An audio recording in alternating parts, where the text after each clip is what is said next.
Good morning. Good morning. Good morning, guys.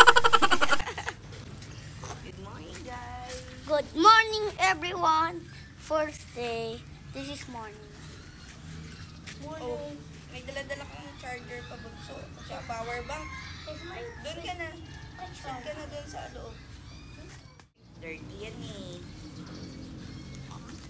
Yan yun. Dilim ng langit. So, ulan na naman mamaya. Oo nga, guys. Ang dilim ng house natin, oh. Sambalis to, oh. Hello, guys. See you in the... Yeah. Sige, talk mo sila. Hello, guys. Lisa, I go to Paris. I go sa Rina. Good morning, Chismoses. Tapos na nga pala ako mag-coffee at naghahanap nga ako ngayon ng pantali ng buhok. Lahat kasi ng gamit ko guys ay nasa Manila pa, hindi pa ako nakakapag-hakot. Ilang nga lang guys ng damit yung nadala ko dito dahil ang usapan lang naman talaga ay magbabakasyon ako dito sa Zambales. Pero ayun nga, napag-desisyonan ko nga na dito na lang ulit mag-stay. Nga pala ako ditong dalawang malaking bangus, kaya napag-isipan ko nga na mag-iihaw ako ngayong araw. Iniisip ko nga kung lilinisan ko ba to para dito na lang ako mag-ihaw. Kaya nga hinahanap ko ngayon yung ihawan, so nakita ko dito sa may gilid, dito sa malapit sa may storage room. Nalinisan nga yan guys nung isang araw at may nakita nga kaming itlog na maliit. Hindi ko nga alam guys kung anong itlog to, pero sana itlog na lang talaga ng pato. Pero ang liit niya sobra. So heto nga yung ihawan at lilinisan ko na nga. Tingnan nyo naman guys, sayang yung uling na basa. Naulanan. Nabasa ng mama.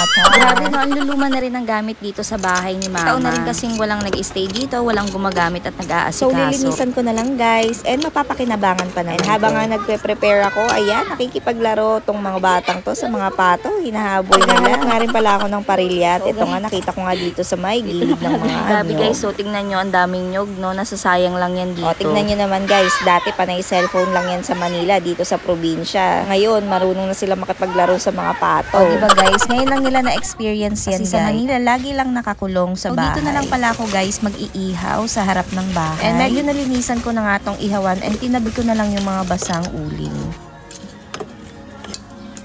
Yung isang bangus guys, iihaw ko. Yung isa naman sinigang. Para naman may mahigop na sabaw yung mga bata. Buti na lang guys, available din pala dito yung dahon ng kamote. So magtatalbos lang tayo guys and tuturuan ko nga si Baby Donut kumuha ng talbos ng kamote. Sa totoo lang, maaga talaga kami natutulog dito sa probinsya unlike sa Manila. Madaling araw na mulat pa ang mga mata namin. Kaya maaga rin kami nagigising dito. Damihan mo na kayong talbos. Yan kami. Yung mga nasa, ibabaw anak, yung mga bagong tubo, yun yung kukunin mo. Huwag mo sayangin. Like this one, Ito, ito. Yan, giget mo ito. Get mo, dali. Help mo ko. Ganyan, anak.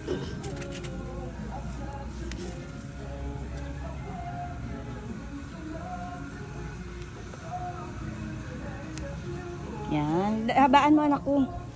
Marami-rami nga guys yung kinuha naming talbos ng kamote dahil ito nga lang yung ilalagay ko sa sinigang. Lang akong ihahalong ibang gulay. Nagmadali na nga kami guys kumuha dahil nagbabadya na naman umulan. Kaya nga inisip ko kung mag-iihaw pa ba ako guys kasi sa labas lang talaga pwede mag-ihaw. At yun na nga bang sinasabi ko guys, umulan na talaga. Kapagpakulo na nga ako ng tubig para sa sinigang. Ano pala yung sibuyas at kamatis. Timplado na rin pala to guys ng patis at saka ng sinigang Kaya ngayon ilalagay ko naman tong mga bangus na nalinisan ko na nga kanina. Kulo at buntot nga lang yung isisigang ko guys kasi yung katawan na pag-isipan ko na prito na lang, wag na ako mag-ihaw. Habang nagsisigang ako guys, nagpiprito na rin ako para mabilis lang. Tatakpan ko nga lang guys tong priniprito ko dahil masyadong maaway tong bangus na to. Mapapalaban tayo. Kaya na nga guys, medyo luto na yung bangus. Susunod ko na nga ilagay itong talbos ng kamote na kinuha nga namin ni Baby Donut kanina. Lutuin lang natin yung dahon and pwede na tayong kumain. Thank you for watching. Sarapan!